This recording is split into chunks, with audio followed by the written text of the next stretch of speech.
নীল আকাশের নিচে আমি রাস্তা চলেছি একা। ১৩ নং ফেকু ওস্তাগার লেন সিনেমার ছোট্ট একটি চরিত্রে অভিনয় দিয়ে শুরু করে জহির রায়হানের বেহুলা সিনেমার অন্যতম প্রধান চরিত্রে অভিনয়ের মাধ্যমে তিনি নিজের অবস্থান জানান দিয়েছিলেন চলচ্চিত্র জগতে। এরপর টানা কয়েক দশক প্রধান নায়ক হিসেবেই তিনি অভিনয় করে গেছেন।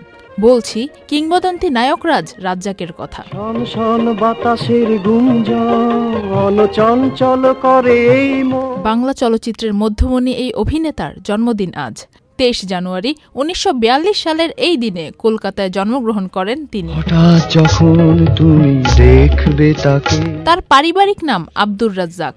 ১৯৬৪ সালে কলকাতা থেকে তৎকালীন পূর্ব পাকিস্তানে অর্থাৎ বর্তমান বাংলাদেশে চলে আসেন তিনি। ১৯৯০ সাল পর্যন্ত বেশ দাপটের সঙ্গে ঢালিউডের সেরা নায়ক হয়ে অভিনয় করেছেন তিনি।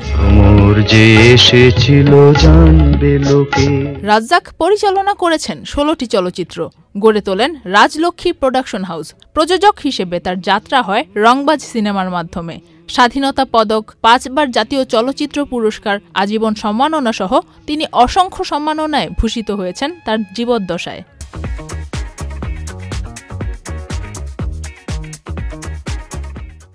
নায়ক রাজ্জাক ১৯৬২ সালে খায়রুন্নেসা লক্ষ্মীকে বিয়ে করেছিলেন।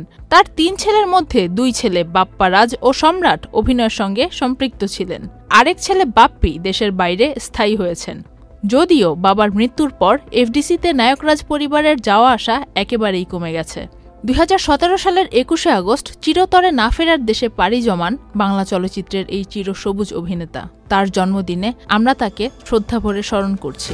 আমার মতো এত সুখী।